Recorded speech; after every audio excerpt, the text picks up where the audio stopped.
Halo teman-teman geografi mengagumkan semua. Kembali lagi di Praktikum SIG acara 4. Seperti yang di minggu lalu, saya di sini akan menjelaskan kalian sedikit mengenai Praktikum SIG yang acara 4 ini yang membahas geodatabase. Nah, sebelumnya nih, kalian tahu nggak sih apa itu geodatabase? Kalau nggak tahu, baca modul, baca internet, jangan malas. Oke? Jadi geodatabase itu singkatnya adalah kumpulan data-data. Itu data feature yang bisa kalian rangkumkan jadi satu file, jadi satu folder geodatabase dengan informasi koordinat yang sama. Nah, jadi kalian nggak perlu tuh bikin feature class lain yang nanti ujung-ujungnya kepencar jadi satu folder yang lain. Nanti juga harus nyamain juga koordinatnya. Itu susah kan? Lebih baik kita pakai geodatabase. Nah, cara bikin geodatabase gimana? Seperti biasa di ArcMap-nya ini dipakai file new ya. Nih, blank map. Pakai file new. Terus kita ke pojok nih, katalog. Nah, kita di praktikum ini akan banyak menggunakan ArcCatalog. ArcCatalog tuh gimana sih? ArcCatalog itu fungsinya itu ada toolbar dari ArcGIS namanya ArcCatalog nih. Nah, ArcCatalog ini fungsinya buat apa sih? ArcCatalog ini tuh fungsinya untuk memanage data-data yang ada di ArcGIS kalian. Kalau kalian misalnya add data yang koneksi, yang folder connection tuh pasti ke restore-nya di sini di katalog. Nah, di katalog tuh biasanya ada yang ini. Sebenarnya ini tuh mengikuti mengikuti preferensi penyimpanan kalian waktu instalasi. Nah, tapi rata-rata kalau kalian bikin suatu, misalnya bikin MXD-nya, file project-nya, file lainnya, kalau secara default itu bakalan kesimpannya di default GDB biasanya tuh. Nah, ini default GDB saya nih, ada banyak tuh, ada tentang data rasternya, ada data vektor, intersect, ada data union, ada data kontur, titik, line, polygon, dan banyak lainnya. Nah, itu secara default bakal kesimpan di default GDB-nya ArcGIS tuh. Nah, kayak gitu. Nah, selanjutnya, caranya gimana sih bikin geodatabase? Nah, cara bikin geodatabase tuh gampang bet dah. Caranya itu tinggal misalnya kalian mau bikinnya di mana? Misalnya di praktikum sistem informasi geografis ini ya. Tinggal bikin. Caranya klik kanan ya. Itu ke new. Nah, pilih yang personal geodatabase. Nah, ini adalah personal geodatabase. Sebenarnya ada dua pilihan nih. Ada file geodatabase dan ada personal geodatabase. Nah, nanti bisa dijadiin pembahasan buat teman-teman di laporan apa sih bedanya file geodatabase dengan personal geodatabase. Singkatnya, file geodatabase itu adalah geodatabase yang udah disediain oleh ArcMap. Jadi semuanya itu kurang lebih mengikuti defaultnya dari ArcMap.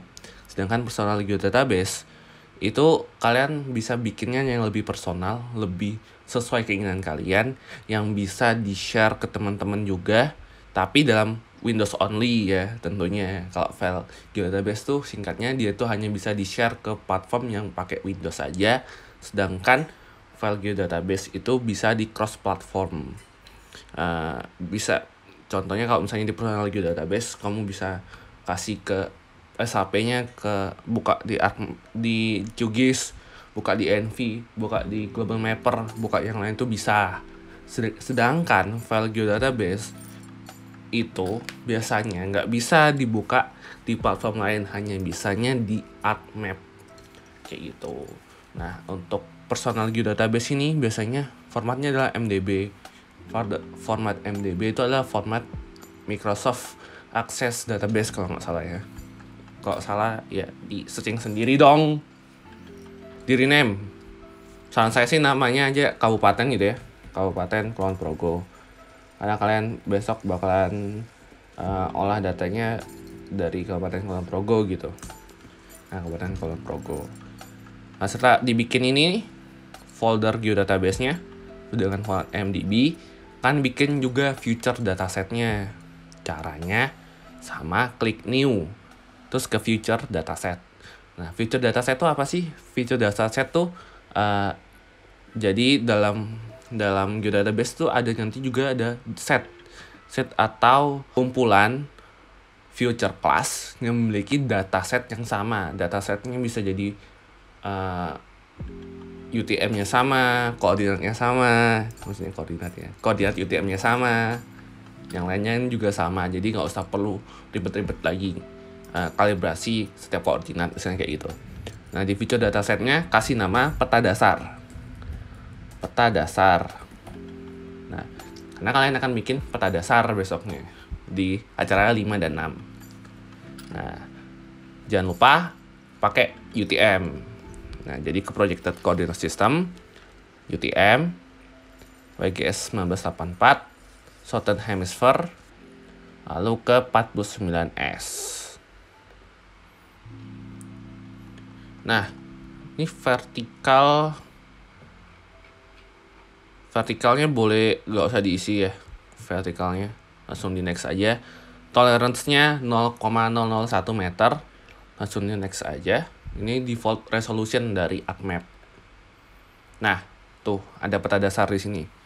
Nah, setelah bikin peta dasar gimana? Setelah bikin future dataset gimana? Bikin feature class. Nah, feature class yang digunakan di sini ada 3 nanti. Ini kita bikin feature class. Feature class pertama tuh adalah point. Nah, kalian kasih nama ibu kota. Karena kita kan nitik-nitiki setiap ibu kota yang ada di ibu kota kecamatan yang ada di Kabupaten Kulon Progo. Nah, aliasnya ya ibu kota aja sih. Kayaknya enggak, ibu kota gini aja. Ibu kota. Kalau kalian bingung slice kecamatan nggak apa. Cuma diisi ibu kota Zimbabwe lagi. Nah, type datanya tuh adalah tipe datanya tuh point. Nah, point langsung diklik next. Nah, field name-nya itu tuh diisikan oleh kecamatan di sini.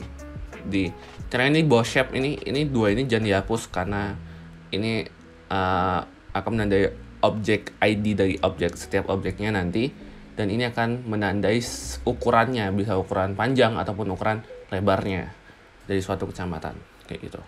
Nggak, lebih ke suatu poinnya sih, titiknya sih. Nah, kasih nama kecamatan. Nah, tinggal klik aja nanti otomatis langsung. Nah, ini dipilih teks.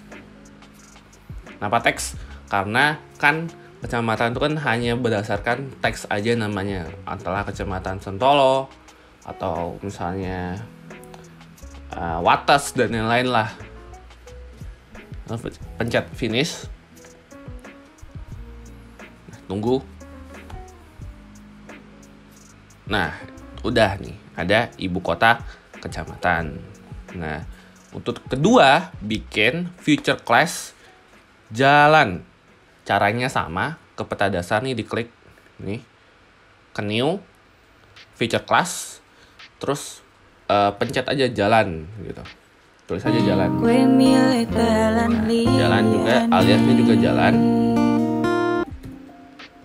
Lalu kalau jalan tuh line, karena dia tuh kan jalan kan rata-rata kan berbasisnya cuman garis ya, nggak ada lekukan yang terlalu signifikan morfologinya kayak gitu. Dipencet next aja.